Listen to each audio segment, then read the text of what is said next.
भारत पाकिस्तान संबंध हम पढ़ रहे थे और भारत पाकिस्तान संबंध में जो सबसे जटिल विषय बना हुआ है वो है कश्मीर समस्या। देश की आज़ादी और फिर विभाजन के परिणाम स्वरूप उपजी ये समस्या और अभी तक इसका समाधान नहीं हो पाया है। आज भी जो भारत पाकिस्तान के तल्ख रिश्ते हैं उसमें ये समस्या अभी भी सर्वोपरि बनी हुई है। तो एग्जैक्ट ये प्रॉब्लम क्या है पहले तो ये समझेंगे। धारा 370 हट चुकी है, जम्मू कश्मीर राज्य का पुनर्गठन किया जा चुका है, जम्मू कश्मीर राज्य से जो है लद्दाख एक यूनियन टेरिटरी के तौर पे बनाया जा चुका है, जम्मू कश्मीर को भी एक केंद्र शासित प्रदेश बना दिया गया है। इसके बावजूद भी समस्या अभी ज्यों का त्यों है, कोई बहुत बड़ा अंतर नहीं है। पहले समझते हैं जम्मू कश्मीर है कितना, ठीक है। जब तक हम जम्मू कश्मीर को नहीं समझेंगे, टोटल यदि हम देखें जो टोटल कश्मीर है, ये पूरा आप देख रहे हैं, पहले मैं पूरा कंप्लीट कश्मीर आपको दिखाता हूँ। ये कंप्लीट कश्मीर है, मैं रेड कलर से ये लाइन आपकी ड्रॉ कर रहा हूँ।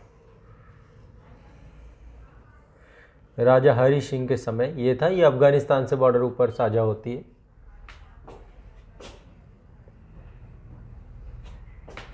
कल मैंने आपको थोड़ा सा बताया था इसको लेकर के, आज मैं एक बार बताऊंगा भी, फिर चीज़ों को आपको लिखवा भी दूंगा कश्मीर समस्या की असल जड़ क्या है।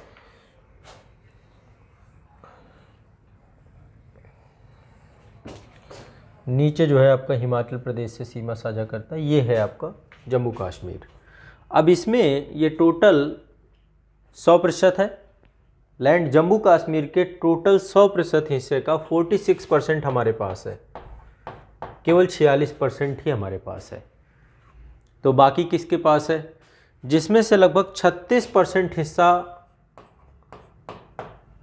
पाकिस्तान के पास है और 19% हिस्सा चीन के पास है। यानी कि जम्मू कश्मीर राज्य में 3 देशों की उपस्थिति है, जबकि पूरा का पूरा हिस्सा भारत का ही है, बट 3 देशों की उपस्थिति है यहाँ पे, ठीक है। अब इनमें थोड़ा सा हम समझते हैं, आमतौर पे पीओके क्या है ना, पॉक ऑक्यूपाइड कश्मीर की बात करते हैं। तो पीओके में 2 क्षेत्र हैं आपके, एक तो ये आज़ाद जम्मू कश्मीर बोलते हैं पाकिस्तान वाले इस बात को, इस हिस्से को, ठीक है। यहाँ को इसको मैं ग्रीन कलर से दिखा देता हूँ, ये हिस्सा, ठीक है। एक ये हिस्सा, इसमें 3 ज़िले हैं जो पाकिस्तान के हैं, पाकिस्तान में अवस्थित है, मैं अभी इनके बारे में दिखाऊंगा आपको। दूसरा ये वाला हिस्सा जो पीओके का है, इसको गिलगिट बाल्टिस्तान का क्षेत्र बोलते हैं। सक्सकाम वैली जो ये है, ये गिफ्ट की गई है चीन को, इतना हिस्सा चीन को इसने गिफ्ट कर दिया। यहीं से जो पाकिस्तान चीन इकोनॉमिक कॉरिडोर है यहीं से बन रहा है, ठीक है। तो ये सक्सकाम वैली जो है ये क्या की गई है, चीन को दे दी गई है। तो चीन के पास ये क्षेत्र भी है और चीन के पास ये 1962 का जो युद्ध हुआ था उसमें ये क्षेत्र चीन के हिस्से में चला गया। गलवान वैली का जो विवाद है कुछ इसी क्षेत्र का विवाद है। यहाँ पे एक झील है प्योंगजोंग झील, वहीं पर ये पूरा का पूरा मैटर है और ये लगातार जो है ये हिस्सा आपका ये लाइन ऑफ एक्चुअल कंट्रोल है, इसको LAC कहते हैं, लाइन ऑफ एक्चुअल कंट्रोल है, ठीक है। यहाँ पे जो ये लाइन देख रहे हैं इसको LOC बोलते हैं, ठीक है। अब देखिए यहाँ पर समझिएगा, 2 तरीके की जो बॉर्डर में चेक पोस्ट होती हैं, एक होती है FDL और दूसरी होती है IBL, ठीक है। 2 तरीके की चेक पोस्ट होती हैं, IBL इंटरनेशनल बाउंड्री लाइन और दूसरा है FDL फॉरवर्ड डिफेंस लाइन, ठीक है। पाकिस्तान के साथ हमारी जो भी चेक पोस्ट हैं उनको हमने FDL का दर्जा दिया हुआ है। हमने IBL का दर्जा इसलिए नहीं दिया है क्योंकि IBL उन देशों के साथ है जिसके साथ भारत के साथ कोई सीमा विवाद नहीं है। यदि भारत की IBL बनेगी तो यहाँ बनेगी, क्योंकि भारत की इंटरनेशनल बाउंड्री लाइन तो ये है, लेकिन इसमें पाकिस्तान अंदर घुसा बैठा है। तो हमने अभी चेक पोस्ट यहाँ बना रखी है अपनी, सब LOC पे चेक पोस्ट बनी हुई है। यदि हम इसको IBL का दर्जा दे देते हैं तो हम ये मान लेते हैं कि ये पाकिस्तान का अधिकृत क्षेत्र है, लेकिन हमने इसको फॉरवर्ड डिफेंस लाइन का दर्जा दिया हुआ है। यहाँ पे जितनी भी चेक पोस्ट हैं सब FDL है ना, ताकि भारत ये मान के चलता है कि भारत की जो अंतर्राष्ट्रीय बाउंड्री लाइन है उस पर पाकिस्तान ने कब्जा कर रखा और भारत जो है फॉरवर्ड डिफेंस लाइन के अंतर्गत जो है यहाँ से भारत पाकिस्तान के साथ निगरानी कर रहा है, अपनी सीमाओं की सुरक्षा कर रहा है, ठीक है। इसमें कोई दिक्कत नहीं है, ठीक है। 2 तरीके की बाउंड्री लाइन है आपकी, FDL IBL। हमारी जो चेक पोस्ट है सबको FDL का हमने दर्जा दे रखा है। तो टोटल 46% ही भारत के पास है। एक और मानचित्र में हम देखते हैं जहाँ पे थोड़ा सा और इसको हम जूम आउट करके देखेंगे। हाँ, ये क्षेत्र है आपका।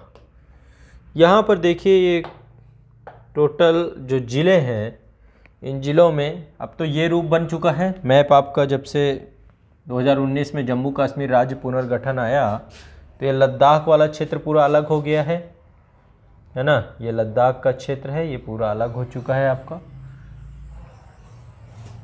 ये पूरा क्षेत्र अलग कर दिया गया है, ठीक है। और ये नीचे का ये है जम्मू कश्मीर का क्षेत्र, जिसमें से ये मुजफ्फराबाद वाला क्षेत्र जो आपका है, ये हिस्सा जिसमें कुपवाड़ा और बारामूला ये दो जो है ज़िले लगते हैं जम्मू कश्मीर के। मुजफ्फराबाद ये आपका AJK का हिस्सा है। हम इसको पाक अधिकृत कश्मीर कहते हैं, POK, और पाकिस्तान के द्वारा इसको AJK कहा जाता है, आज़ाद कश्मीर के नाम से वहाँ पे, ठीक है।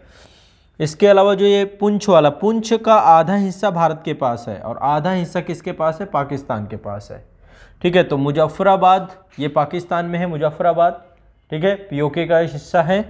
पुंछ जो है, पुंछ आधा पुंछ जो है भारत में है, आधा पुंछ कहाँ पे है? पाकिस्तान में है। और ये मीरपुर, ये 3 ज़िले हैं। मीरपुर तो AJK में 3 टेरिटरी हैं, बाकी गिलगित बाल्टिस्तान का क्षेत्र ये है और सक्सकाम वैली चाइना के पास है। इसको एक और मानचित्र में शायद यहाँ पे स्पष्ट किया होगा। हाँ, ये देख सकते हैं आप, इस तरीके से टेरिटरी को समझ सकते हैं, है ना। ये देखिए गिलगित बाल्टिस्तान का ये पूरा क्षेत्र है आपका। ये हिस्सा भी पाकिस्तान का था, लेकिन पाकिस्तान ने इस हिस्से को दे दिया। ये हिस्सा जो ऊपर का है, सियाचिन ग्लेशियर वाला क्षेत्र, यहाँ पे ये भारत के अंतर्गत है, भारत के आधिपत्य में। इसको लेकर के भी पाकिस्तान के द्वारा यहाँ पर भी अवैध कब्जा किया गया था, लेकिन भारतीय सेना के द्वारा इसको फिर से रिस्टोर कर लिया गया, रिकवर कर लिया गया, ठीक है। तो सियाचिन विवाद भी है, इसको भी देखेंगे। अस्काई चीन का ये क्षेत्र भारत के पास नहीं है, चीन के पास है। तो 3 स्टेक होल्डर हैं यहाँ पे कश्मीर को लेकर के, ठीक है। पहले तो इनसे निपटना है, फिर इनसे निपटना है, चीन से निपटना है, ठीक है। तो कहीं ना कहीं पे बड़ा जटिल और बड़ा कॉम्प्लिकेटेड इशू है कश्मीर का। अब चूँकि संप्रभुता की बात है तो इसलिए हम इसको प्राथमिकता में अपने रखेंगे, ठीक है। और चलिए पहले कुछ चीज़ें आप लोग लिखिए, फिर समझते हैं क्या क्या चीज़ें हैं। हाँ, ये 1962 पे चला गया एडमिनिस्ट्रेशन अस्काई चीन का क्षेत्र, नहीं तो हाँ ये कबायली आक्रमण से गया और ये 1962 में ये हिस्सा चला गया। 19% हिस्सा चला गया, बहुत बड़ी बात होती है, ठीक है। चलिए अब एक एक करके समझते हैं, इसको एक एक करके लिखते हैं। देखो पहले थोड़ा सा ग्लिम्स डाल देते हैं। पाकिस्तान के सृजन की बात जो हुई वो लाहौर अधिवेशन हुआ था 1940 में। अखिल भारतीय मुस्लिम लीग थी उस समय, और मुस्लिम लीग की स्थापना जो है आगा खां के द्वारा की गई थी, ये आपको पता होगा 1906 में की गई थी, है ना। तो पाकिस्तान का निर्माण जो है 1947 में हो गया विभाजन के साथ ही, ये भी चर्चा हुई। 1948 में कश्मीर इशू को जो है संयुक्त राष्ट्र में ले जाया गया। 1950 में युद्ध विराम हो गया, ये भी कल मैंने चीज़ें आपको थोड़ा बताई हैं। 1950 के आसपास जब नैम का गठन बाद में फ्यूचर में होता है, नैम 1961 में बनता है, लेकिन नैम से पहले 1961 में नैम बना था। नैम से पहले ही पाकिस्तान जो है 2 संधियों का हिस्सा बन जाता है। 2 संधियाँ कौन कौन सी थी? एक संधि आपकी थी जिसका नाम था दक्षिण पूर्व एशियाई संधि। दक्षिण पूर्व एशियाई देशों के साथ जो है आपका पाकिस्तान हिस्सा बन जाता है। दूसरी थी आपकी केंद्रीय संधि संगठन, इसको बोलते हैं सेंटो।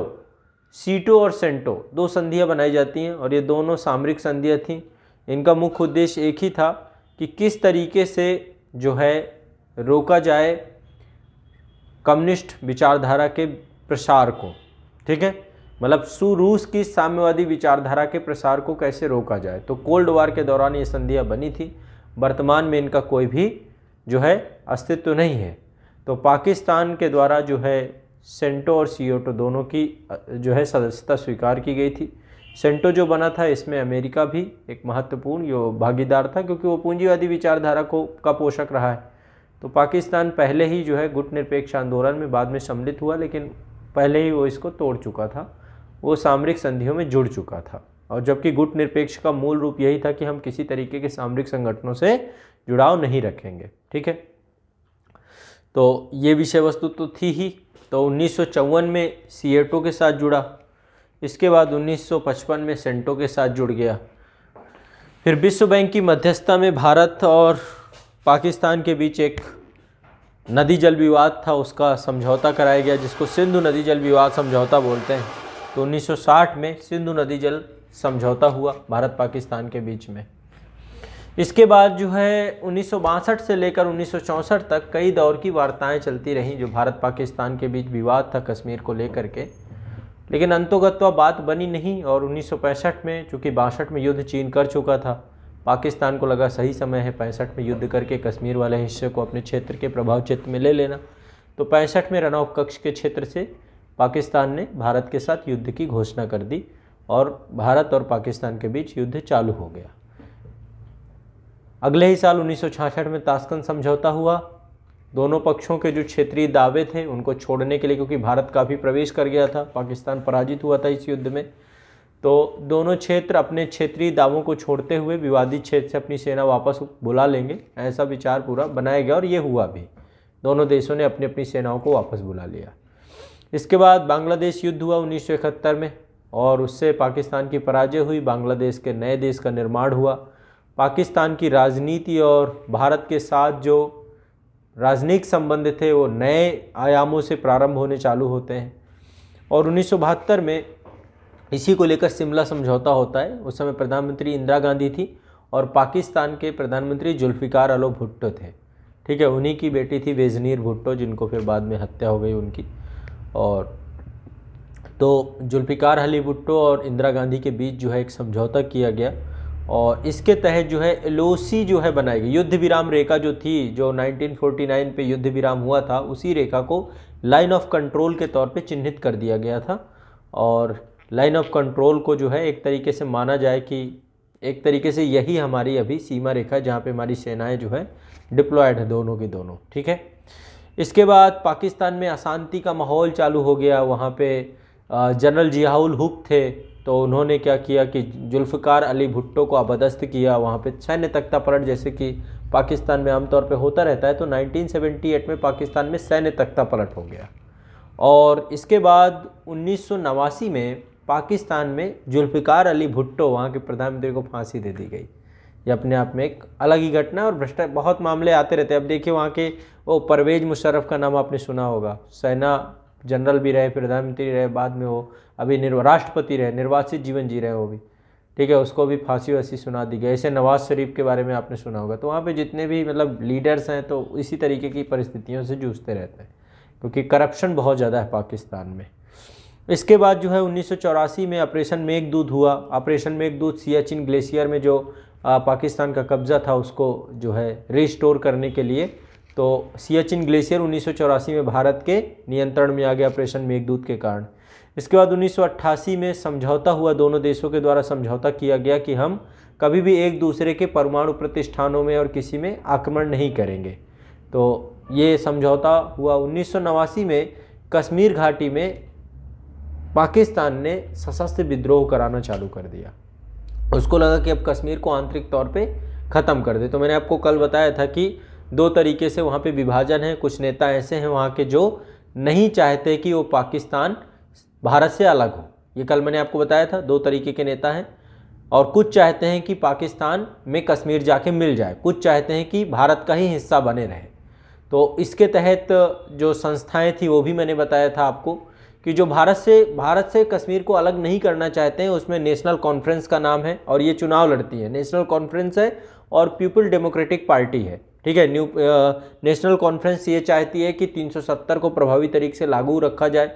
370 ख़त्म हो गया है ना, और ये उमर अब्दुल्ला की पार्टी है, और दूसरी पीडीपी महबूबा मुफ्ती की पार्टी है। ये हमने चर्चा की थी। और एक ग्रुप है जो कहता है कि कश्मीर को भारत से अलग कर लिया जाए और पाकिस्तान में विलय कर दिया जाए। इसमें भी दोनों चीज़ें हैं। कुछ चाहते हैं कि भारत से अलग हो जाएं, हम स्वतंत्र रूप बना के रखें, कुछ चाहते हैं कि हम पाकिस्तान में मिल जाएं। जो पाकिस्तान में मिलने की मांग कर रहे हैं उसमें भी दो तरीके के ग्रुप हैं, एक है जो अहिंसक माध्यम अपना रहे हैं, दूसरा ग्रुप है जो सशस्त्र विद्रोह अपना रहा है। ठीक है, जो अहिंसक विद्रोह है उसमें हुर्रियत कॉन्फ्रेंस है, सही, इसमें सैयद अली गिलानी है और एक नेता और है इसमें मीर वाइज अफर फारूक है। तो 2-3-4 नेता इसमें हैं जो बड़े सक्रिय रहते हैं। और जो आतंकवादी संगठन के तौर पे हैं, सशस्त्र तौर पे कश्मीर को लेकर के अशांति का वातावरण रख रहे हैं, उसमें हिजबुल मुजाहिदीन का नाम बड़ा फेमस है। जैसे मोहम्मद हो गया, लश्कर तैयबा हो गया, हरकतुल जिहाद ए इस्लाम, ऐसे करके कई संगठन सक्रिय रहते हैं और समय समय पे भारत के ऊपर वो आतंकवादी हमले करते रहते हैं। जो चाहते हैं कि कश्मीर भारत से तो अलग हो जाए लेकिन वो स्वतंत्र देश के तौर पे बने, उनमें से एक पार्टी है जिसका नाम है JKLF, है ना। JKLF के हेड आपको मैंने बताया थे यासीन मलिक है।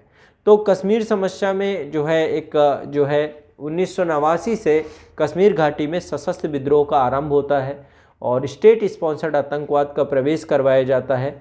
और इसके बाद जो राज्य सरकार वहाँ पे थी, वहाँ पे चुनावों पर भी इंटरफेयर करती है पाकिस्तान, और अन्य जो वहाँ पे मुस्लिम समुदाय हैं उनकी ब्रांचेस वहाँ पे बनने लग जाती हैं जो उग्रवादी संगठन है। तो कहने का मतलब ये है कि पाकिस्तान के द्वारा कश्मीर को अशांत कर दिया जाता है 1989 पे। 1991 में दोनों देशों के बीच फिर से मित्रता बननी चालू होती है, नरसिम्हा राव की सरकार आती है और फिर सैन्य अभ्यास भी दोनों देश करते हैं एक दूसरे के साथ। सेना और जहाज़ों की तैनाती के साथ सेना की आवाजाही और अधिसूचना, मतलब एक दूसरे को गुप्तचरी सूचना वगैरह भी देना प्रारंभ कर देते हैं। यानी कि पहले से कुछ जो है माहौल सही होता है, लेकिन इसके बाद फिर कहानी बिगड़ जाती है। भारत 1998 में परमाणु परीक्षण करता है पोखरण में, और इसके बाद प्रतिक्रिया स्वरूप पाकिस्तान भी परमाणु परीक्षण करता है। और शायद आपको पता हो इसमें बहुत बड़ा रोल था हमारे देश के एक बहुत महत्वपूर्ण व्यक्ति अभी भी हैं, अजीत डोभाल साहब। और अजीत डोभाल साहब बहुत समय तक वहाँ रहे पाकिस्तान में, इसी दौरान रॉ के जो है एक, और काफ़ी उन्होंने कोशिश की। यदि अजीत डोभाल सफल हो पाते तो शायद पाकिस्तान परमाणु परीक्षण नहीं कर पाता, लेकिन उस समय की राजनीति भारत की कुछ ऐसी थी कि इनकी अदूरदर्शिता के कारण से ये पूरा मिशन फेल हो गया। और चगाई पहाड़ियों पर 6 परमाणु परीक्षण पाकिस्तान के द्वारा किए गए थे उस समय।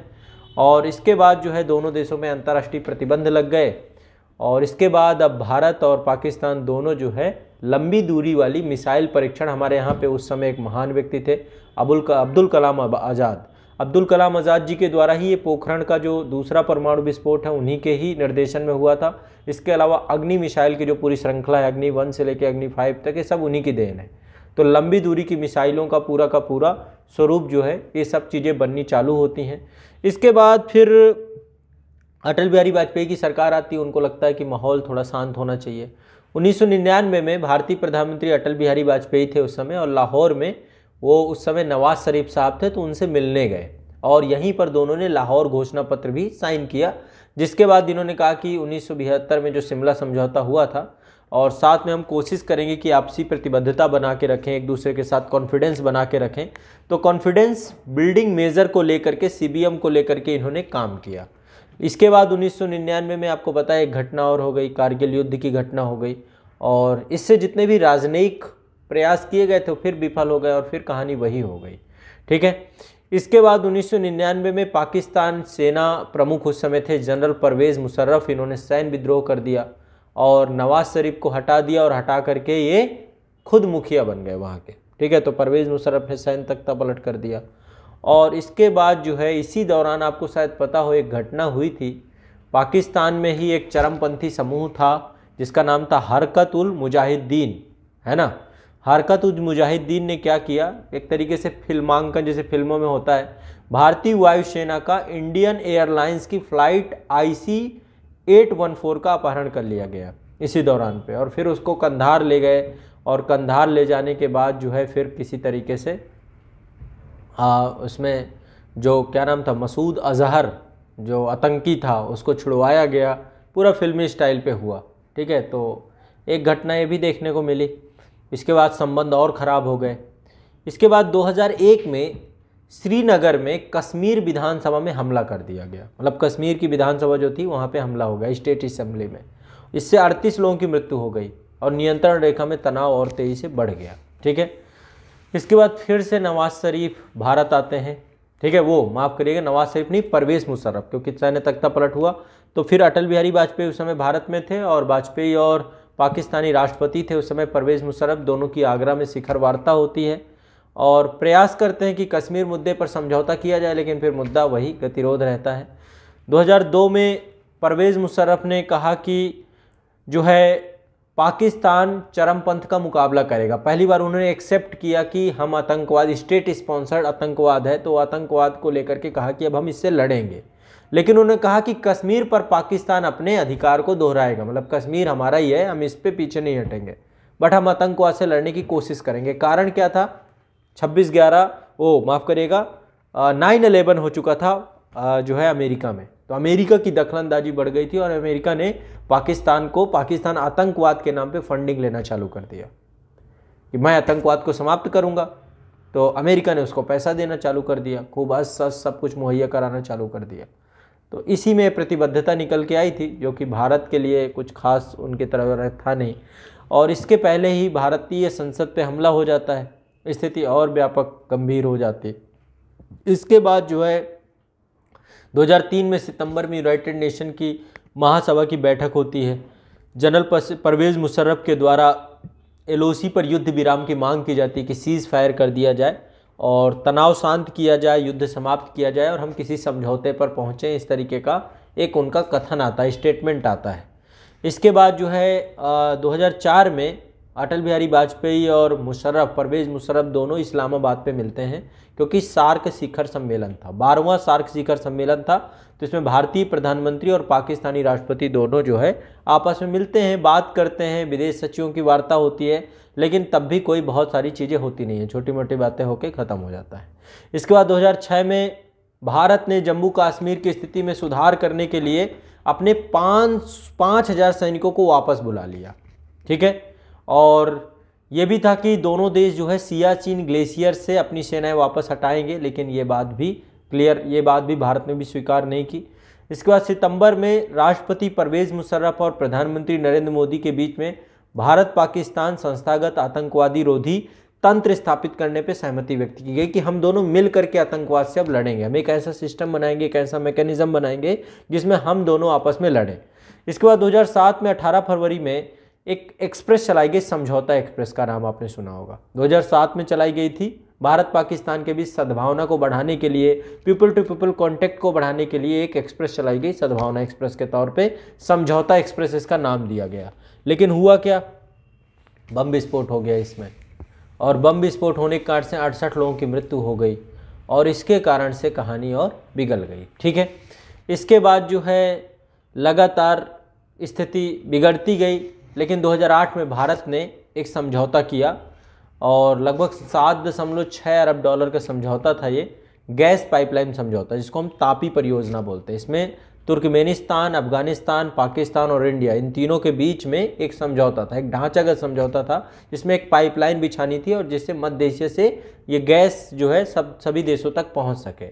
लेकिन मुद्दा वही था कि फिर पाकिस्तान बीच में था और ये भी अभी तक वहीं पर पड़ा हुआ है, क्योंकि संबंध अच्छे नहीं है, ठीक है। इसके बाद आपको पता होगा 26/11 हो गया, सशस्त्र बंदूकधारी मुंबई के कई स्थानों पर आकर के उन्होंने पूरे मुंबई को बंदूक की नोक पे जो है दहला दिया, और इसके बाद जो है फिर उसको लेकर संबंध पूरी तरीके से बिगड़ गए। भारत ने फिर किसी तरीके से संबंधों को स्पष्ट करने के लिए प्रयास नहीं किए, ठीक है। इसके बाद 2009 में एक बार मनमोहन सिंह की और यूसुफ रजा गिलानी थे, उस समय दोनों की मुलाकात होती है। गुट निरपेक्ष आंदोलन का जब शिखर सम्मेलन था उसमें दोनों मिलते हैं, लेकिन वहाँ पर भी कोई बात बनती नहीं है। हर बार बस यही होता था कि LOC पे अब सीज फायर नहीं करेंगे, ये नहीं करेंगे, वो नहीं करेंगे, बट कोई ना कोई उल्लंघन तो वहाँ पे करता ही था।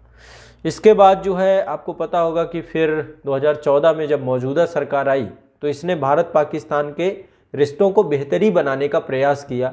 मोदी जी ने सबसे पहले सार्क सम्मेलन के सभी अतिथियों को बुलाया, उसमें पाकिस्तान भी भारत आए, लेकिन कहानी वही थी कि चीज़ें समझ में नहीं आई। और आपको पता होगा 2015 में, दिसंबर 2015 में मोदी जी नवाज शरीफ के जन्मदिन में उनकी पोती की शादी थी, है ना, उस शादी पर लाहौर पे आश्चर्यजनक तरीके से उतरे। उससे संबंध और थोड़ा सा था कि बेहतरी की ओर चलेंगे, लेकिन जुलाई 2016 में जैसे ही संबंध अच्छे होते हैं, मैं आपको बताता हूँ, इसमें फिर आतंकवाद, सेना, ISI ये सब आके खड़े हो जाते हैं, क्योंकि वहाँ पे सत्ता के कई केंद्र हैं पाकिस्तान में। कल मैंने आपको ये चर्चा की थी कि मल्टीपल जो वहाँ पे ग्रुप्स हैं, पॉइंट हैं। तो जुलाई 2016 में भारतीय सैनिकों के ऊपर हमला होता है हिजबुल मुजाहिदीन के। पहले वहाँ पे होता क्या है कि भारतीय सैनिकों के द्वारा एक आतंकी को मारा जाता है जिसका नाम था बुरहान वानी, नाम आपने सुना होगा। उसको मार दिया जाता है, जिसके कारण से कश्मीर में महीनों तक भारत विरोधी प्रदर्शन होने चालू हो जाते हैं। ठीक है, ये भी पाकिस्तान द्वारा स्टेट स्पॉन्सर्ड थे। तो जुलाई में क्या होता है, बुरहान वानी को मारा जाता है, और उसके बाद जो है सितंबर 2016 में उरी में हमला हो जाता है। उरी में भारतीय सेना के बेस में घुस करके 18 सैनिकों को मार दिया जाता है, आग लगा के कैंप वगैरह जला दिए जाते हैं। उसके बाद जो है उसमें 4 हमलावर जो आए थे वो भी मारे जाते हैं।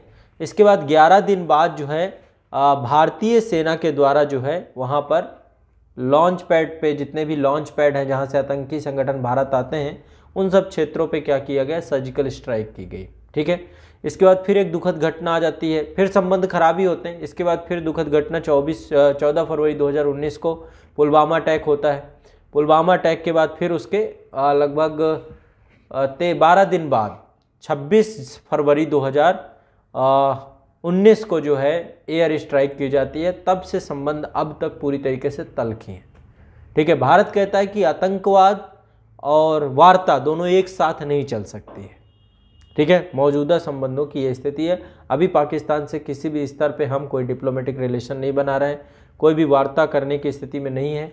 और हम चाहते हैं कि जब तक पाकिस्तान पूरी तरीके से कॉन्फिडेंस में हमें नहीं लेता कि वो आतंकवाद को पूरी तरीके से अपनी सरजमी पर ख़त्म करेगा और साथ ही भारत विरोधी गतिविधियाँ जो वहाँ पे चल रही हैं उनको समाप्त करेगा, तब तक भारत उससे किसी तरीके से कोई भी किसी भी तरीके का, ठीक है। इसके अलावा चीन की एंट्री जो हुई है उससे भी भारत का थोड़ा सा आपत्ति है कि भाई आप इसमें चीन की एंट्री को ख़त्म करें।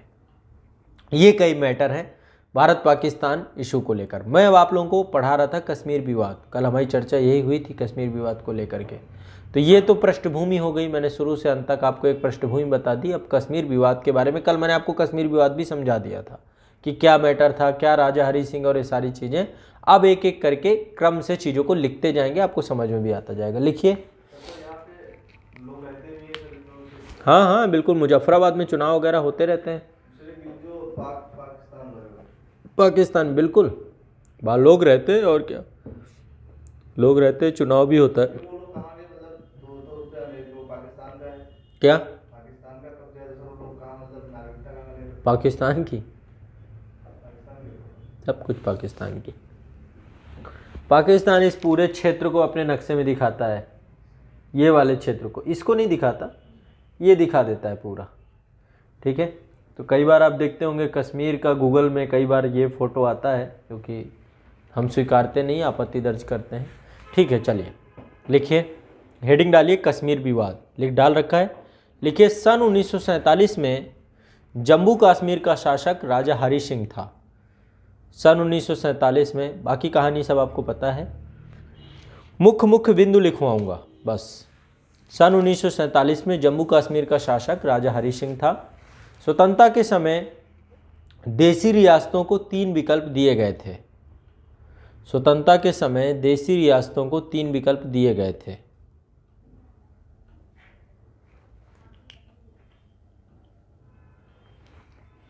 हरि सिंह जम्मू कश्मीर को स्वतंत्र रखना चाहता था।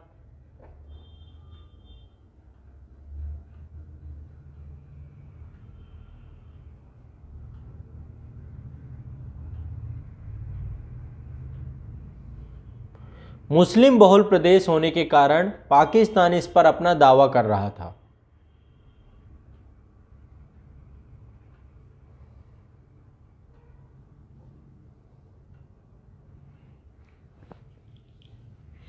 अब देखिए हुआ क्या, जब देश आज़ाद हुआ, आज़ाद होने के बाद एक प्रक्रिया थी, एक लंबी प्रक्रिया थी जिसमें देसी रियासतों को मिलना था।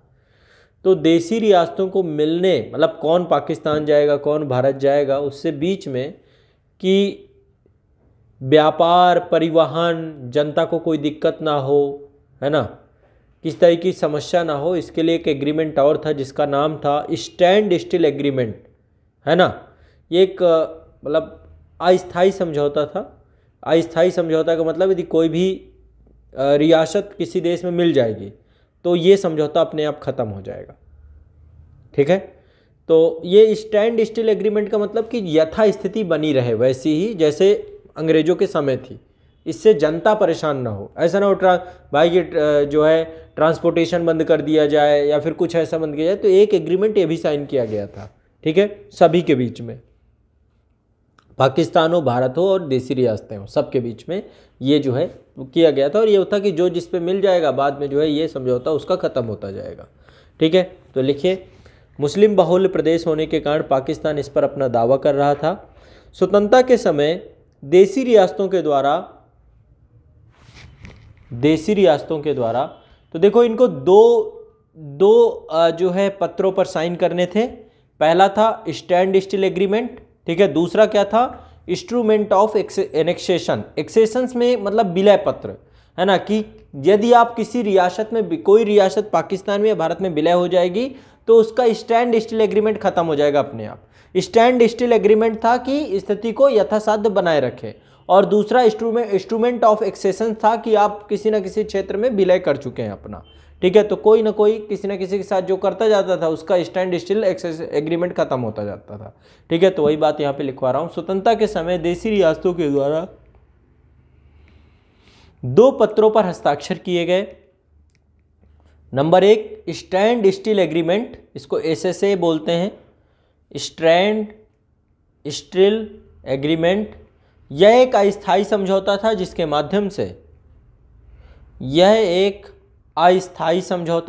माध्यम से व्यापार एवं परिवहन को यथास्थित रखा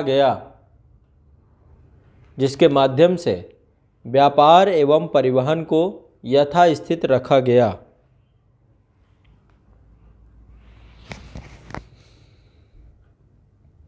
नंबर 2 इंस्ट्रूमेंट ऑफ एक्सेशन, इसको IOA बोलते हैं, इंस्ट्रूमेंट ऑफ एक्सेशन।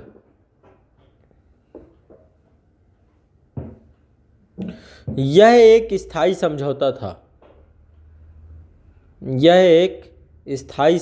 था जिसके माध्यम से संप्रभुता का हस्तांतरण किया गया।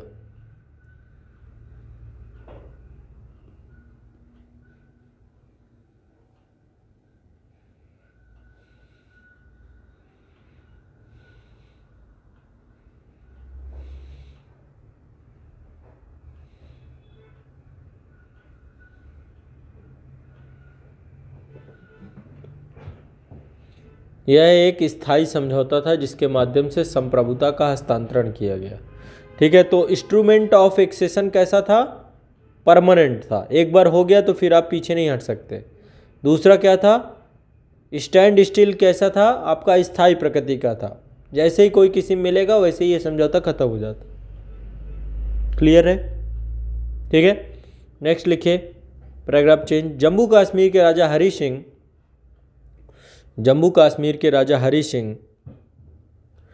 जम्मू कश्मीर को स्वतंत्र रखना चाहते थे, इसलिए पाकिस्तान के साथ स्टैंड स्टिल एग्रीमेंट पर हस्ताक्षर किए।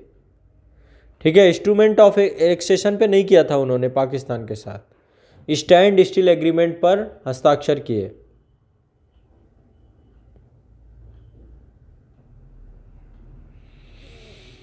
पाकिस्तान ने इस समझौते का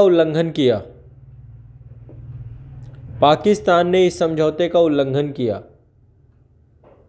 तथा 6 अक्टूबर 1947 को पुंछ जिले में कबीलाई घुसपैठ कर दी। यहां से देखिए ये वाला था क्षेत्र, पुंछ जिले में,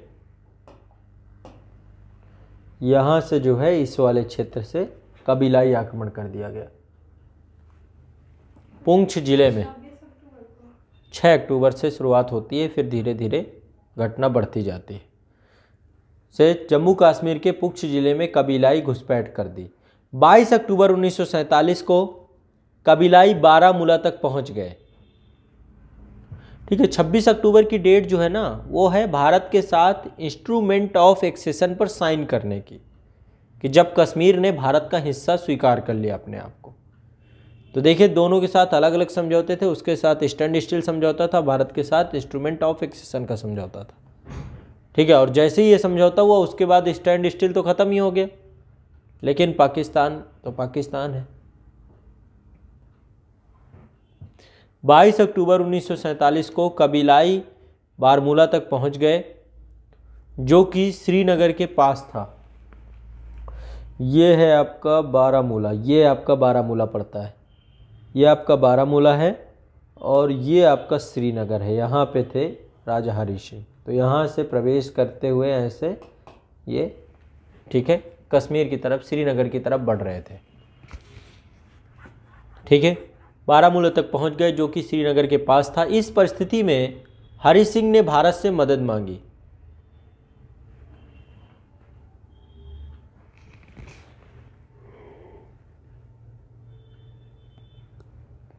प्रारंभ में भारत ने मदद देने से इनकार कर दिया। प्रारंभ में भारत ने मदद देने से इनकार कर दिया क्योंकि जम्मू कश्मीर ने भारत के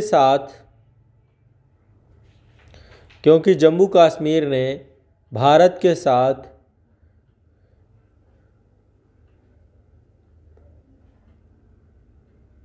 विलय पत्र पर हस्ताक्षर नहीं किए थे। विलय पत्र पर हस्ताक्षर नहीं किए थे। 26 अक्टूबर 1947 को हरी सिंह ने 26 अक्टूबर 1947 को हरी सिंह ने विलय पत्र पर सिग्नेचर कर दिया, हस्ताक्षर कर दिया। विलय पत्र पर, इंस्ट्रूमेंट ऑफ एक्सेशन पर हस्ताक्षर कर दिया। इस प्रकार जम्मू कश्मीर का भारत में विलय हो गया।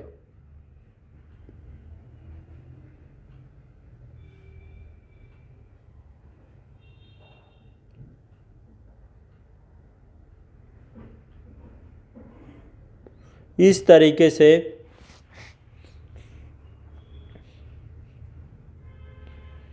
जम्मू कश्मीर का भारत में विलय हो गया। 27 अक्टूबर 1947 को भारतीय सेना जम्मू कश्मीर पहुंची।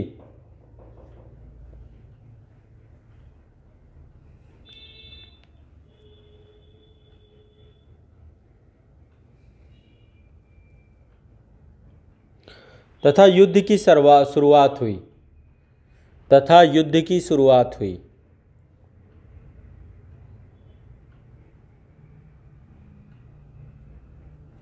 1 जनवरी 1948 को भारत ने यह मुद्दा संयुक्त राष्ट्र संघ में उठाया। 1 जनवरी 1948 को भारत ने यह मुद्दा संयुक्त राष्ट्र संघ में उठाया।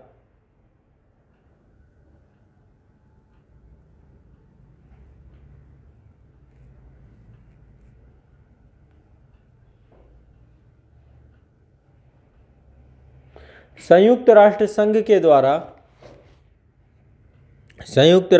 के द्वारा इस मुद्दे पर 5 सदस्यीय समिति United nation commission on India Pakistan UNCIP, संयुक्त राष्ट्र ने इस मुद्दे पर 5 सदस्यीय समिति United nation commission on India Pakistan UNCIP का गठन किया।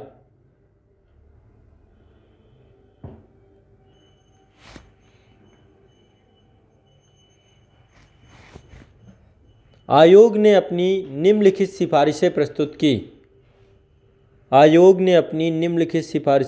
की। नंबर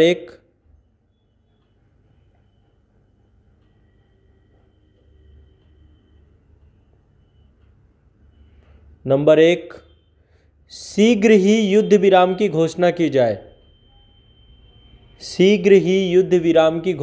जाए। ब्रैकेट में लिखिएगा 1 जनवरी 1949 को युद्ध विराम की घोषणा कर दी गई। इस बात को मान लिया गया। 1 जनवरी 1949 को युद्ध विराम की घोषणा कर दी गई। युद्ध विराम की स्थिति का जायजा लेने के लिए UNMDGIP United nation military observation group on India Pakistan, इसको बोलते हैं UNMDGIP United nation military observe group on India Pakistan, UNMDGIP का गठन किया गया कि युद्ध विराम है तो किस हद तक है।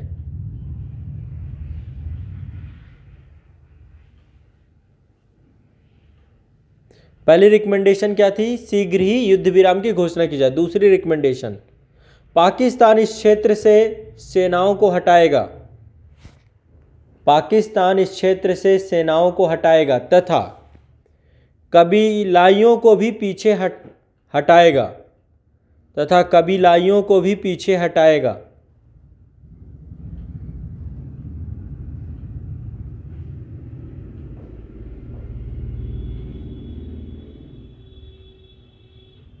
कबीलाइयों को भी पीछे हटाएगा। नेक्स्ट पॉइंट, तदुपरांत भारत इस क्षेत्र से अपनी सेना हटाएगा, तदुपरांत भारत इस क्षेत्र से अपनी सेना हटाएगा, परंतु भारत इतनी सेनाएं इस क्षेत्र में रख सकता है, भारत इतनी सेनाएं इस क्षेत्र में रख सकता है जो कानून व्यवस्था बनाए रखने के लिए आवश्यक हों,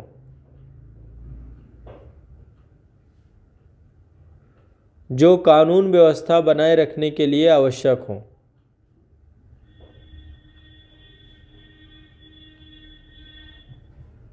नेक्स्ट, इस क्षेत्र में एक जनमत संग्रह करवाया जाना चाहिए। तो 4 ये आपकी टोटल सिफारिशें थी। इस क्षेत्र में एक जनमत संग्रह करवाना जाना चाहिए। क्या हुआ होगा इन सिफारिशों का? भारत और पाकिस्तान ने दोनों ने रिजेक्ट कर दिया। तो लिखिए, इन सिफारिशों को भारत और पाकिस्तान ने नकार दिया।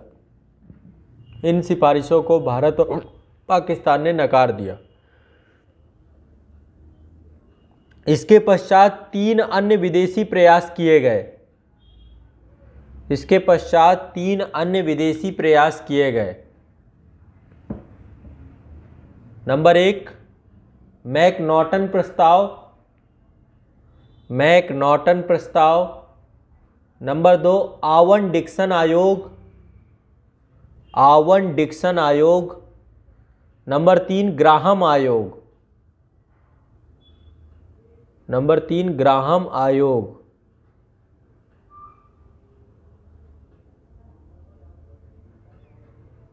ठीक है, ये तीनों प्रयास भी असफल रहे, तीनों प्रयास भी असफल रहे।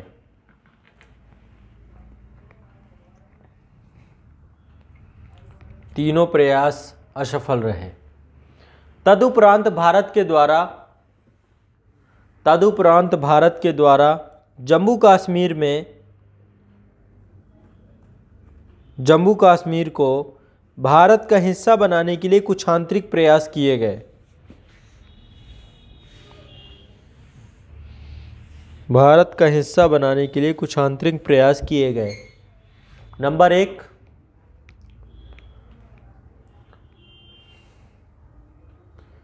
जम्मू कश्मीर का लोकतांत्रिक नेता शेख अब्दुल्ला भारत के पक्ष में थे। जम्मू कश्मीर के लोकतांत्रिक नेता शेख अब्दुल्ला भारत के पक्ष में थे। दोनों मित्र थे। जम्मू कश्मीर में शेख अब्दुल्ला और नेहरू की बड़ी मित्रता थी, पक्ष में थे। शेख अब्दुल्ला और जवाहरलाल नेहरू के बीच एक समझौता हुआ। शेख अब्दुल्ला और जवाहरलाल नेहरू के बीच एक समझौता हुआ जिसके तहत जम्मू कश्मीर को विशेष दर्जा देने पर सहमति हुई, जिसके तहत जम्मू कश्मीर को विशेष दर्जा देने पर सहमति हुई।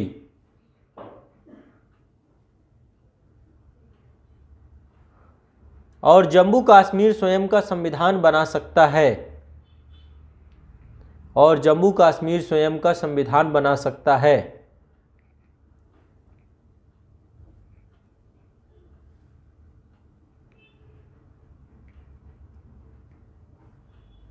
नेक्स्ट, सन 1951 एडी में, सन 1951 एडी में इसके लिए संविधान सभा का गठन किया गया। सन 1951 एडी में इसके लिए संविधान सभा का गठन किया गया।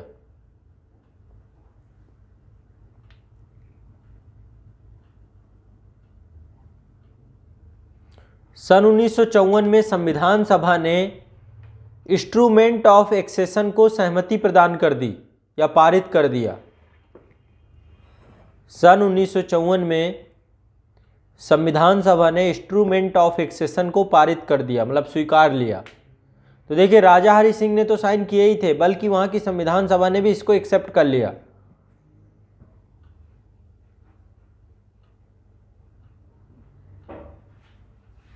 नेक्स्ट, 26 जनवरी 1957 को जम्मू कश्मीर का अलग संविधान बनकर तैयार हुआ।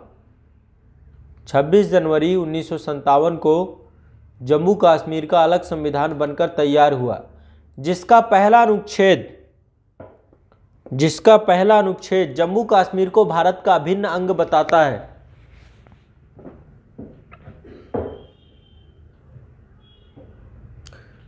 तो ये आंतरिक प्रयास थे, मतलब आंतरिक प्रयास में हमने वहाँ के संविधान को बनाया, वहाँ के लोगों को द्वारा लोकतांत्रिक चुनाव और लोकतांत्रिक प्रक्रिया के तहत वहाँ के शासक को नियुक्त किया, बताता है। परंतु पाकिस्तान इन्हें स्वीकारता नहीं है, परंतु पाकिस्तान इसे स्वीकारता नहीं है। जम्मू कश्मीर को लेकर पाकिस्तान के तर्क। नंबर 1, पहला क्या है, कश्मीर का कहना क्या है कि जम्मू कश्मीर की जनता पाकिस्तान में मिलना चाहती है क्योंकि ये मुस्लिम बहुल राज्य है। तो पहला तर्क लिखिए पाकिस्तान का कि जम्मू कश्मीर की जनता पाकिस्तान में मिलना चाहती है। जम्मू कश्मीर की जनता पाकिस्तान में मिलना चाहती है क्योंकि यह एक मुस्लिम बहुल राष्ट्र है, क्योंकि यह एक मुस्लिम बहुल राष्ट्र है। नेक्स्ट, अगला पॉइंट,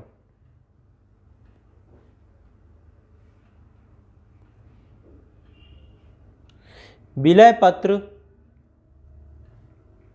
वैध नहीं है, वैध नहीं है क्योंकि जम्मू कश्मीर का पाकिस्तान के साथ किया गया, क्योंकि जम्मू कश्मीर का पाकिस्तान के साथ किया गया stand still agreement, stand still agreement समाप्त नहीं किया गया है, स्टैंड स्टिल एग्रीमेंट समाप्त नहीं किया गया है।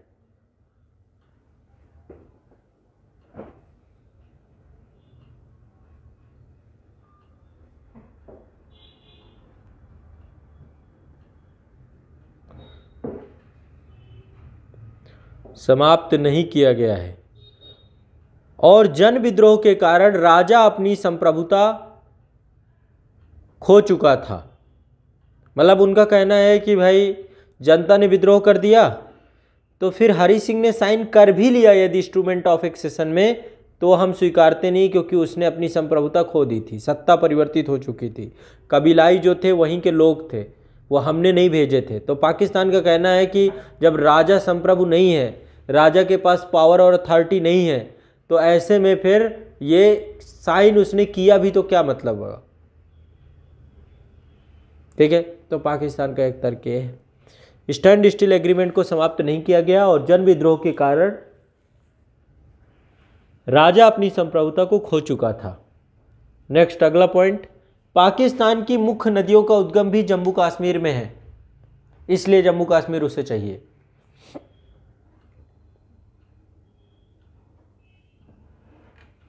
नेक्स्ट, अगला पॉइंट, अगला लिखिए, भारत का प्रत्युत्तर।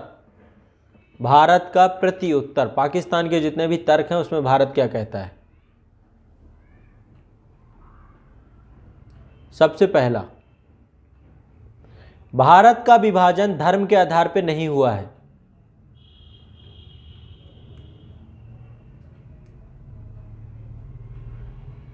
भारत का विभाजन धर्म के आधार पर नहीं हुआ, अतः जम्मू कश्मीर का मुस्लिम बहुल्य क्षेत्र होना, जम्मू कश्मीर का मुस्लिम बहुल्य होना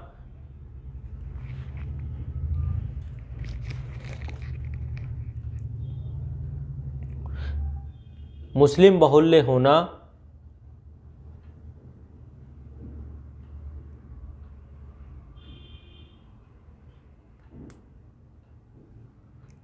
पाकिस्तान में मिलने का कोई कारण नहीं बनता।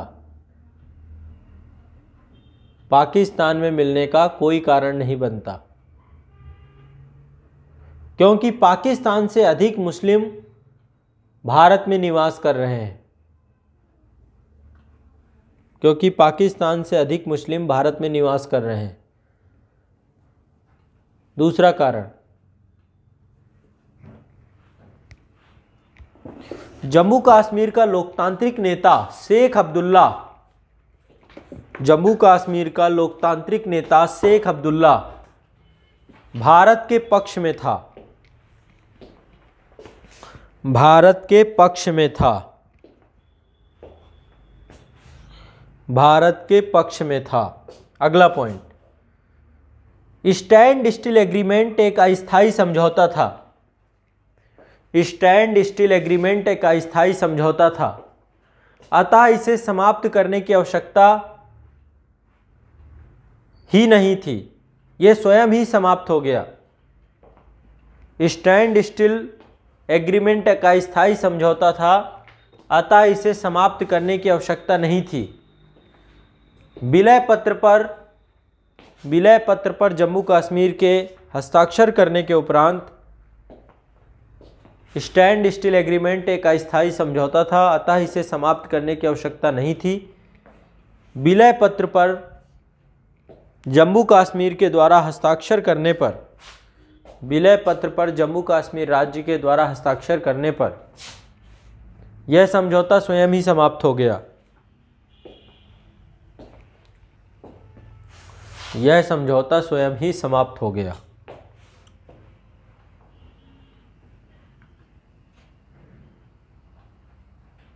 अगला पॉइंट, जम्मू कश्मीर में विद्रोह कबीलाइयों के द्वारा किया गया था। जम्मू कश्मीर में विद्रोह कबीलाइयों के द्वारा किया गया था, जिन्होंने जम्मू कश्मीर की जनता पर भी अत्याचार किए। जम्मू कश्मीर में विद्रोह कबीलाइयों के द्वारा किया गया था, जिन्होंने जम्मू कश्मीर की जनता पर अत्याचार किए। अतः राजा पूर्ण रूप से संप्रभु था। अतः राजा की संप्रभुता का प्रश्न चिन्ह जो उठाते हैं, अतः राजा पूर्ण रूप से संप्रभु था, यानी ये जनता का विद्रोह नहीं था बल्कि कबीलाई विद्रोह था। अगला, नदी जल बंटवारे के लिए एक अलग से समझौता किया जा सकता है। नदी जल बंटवारे के लिए एक अलग से समझौता किया जा सकता है, जो वर्तमान में सिंधु नदी जल समझौते के रूप में उपस्थित है, जो वर्तमान में सिंधु नदी जल समझौते के रूप में उपस्थित है। तो ये दोनों के तर्क हैं। भारत कहता है कि कश्मीर हमारा है, पाकिस्तान का जो अपना तर्क है, भारत का अपना तर्क है। ठीक है, तो आज के लिए इतना ही रखते हैं। कल के टॉपिक में कश्मीर समस्या के समाधान को एक बार समझने का प्रयास करेंगे। सर यहाँ पे नहीं सर, भारत का विभाजन धर्म के आधार पर नहीं हुआ। हाँ, पाकिस्तान धर्म के आधार पे बना है। आपका देश है, कहाँ लिखा हुआ है, क्या लिखा हुआ है वहाँ पे? भारत का विभाजन धर्म के आधार पे कहाँ हुआ है? पाकिस्तान का विभाजन धर्म के आधार पे हुआ है। पाकिस्तान और बांग्लादेश का विभाजन नहीं समझे आप। वो क्या कह रहा है, पाकिस्तान का कहना है कि जम्मू कश्मीर में मुस्लिम बहुल आबादी है तो हमारा होना चाहिए। भारत कहता है कि हिंदू मुस्लिम के यहाँ पे कोई बात ही नहीं है, धर्म के आधार पे तुम बटे हो, धर्म के आधार पे तुम्हारा निर्माण हुआ है पाकिस्तान का। भारत का निर्माण धर्म के आधार पे नहीं हुआ, यहाँ सभी धर्मों के लोग रहते हैं। तो ये पर्याप्त शर्त नहीं है कि आप कहो कि यहाँ पे मुस्लिम रहते हैं तो ये हिस्सा मेरा है। आपके जितना पाकिस्तान के मुस्लिम उससे ज़्यादा तो भारत में मुस्लिम है। तो भारत का विभाजन धर्म के आधार पर नहीं, हम एक धर्मनिरपेक्ष राज्य के तौर पे अपने आप को हमने स्थापित किया है। तो इसलिए ये पर्याप्त शर्त नहीं है कि आप कहें कि आप मुस्लिम हैं तो ये भी हिस्सा मेरा हो जाएगा, ये बात है।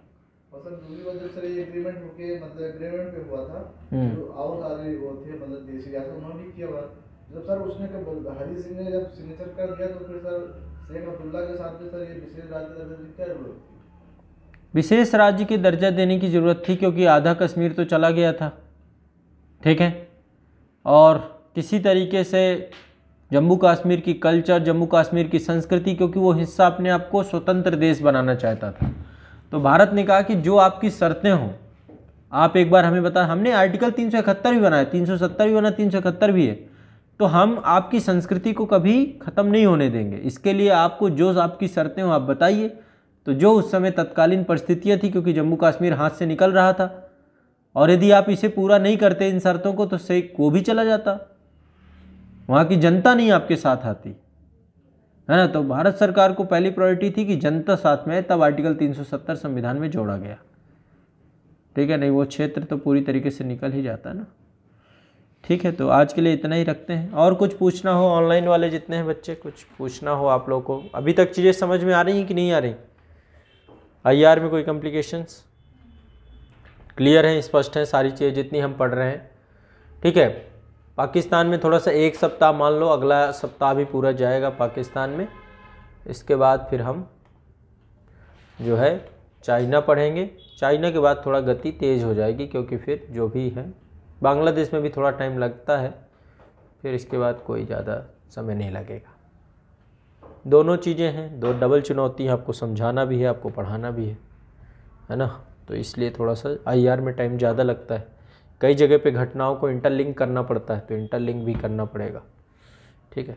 जैसा भी होगा पढ़ना है, और कोशिश मेरी ये है कि आपको समझ में आना चाहिए, याद होनी चाहिए चीज़ें, ये ना हो कन्फ्यूज़न ना हो, मल्टीपल चीज़ें आपस में मिसमैच ना करें, बस यही मेन ऑब्जेक्ट है, ठीक है।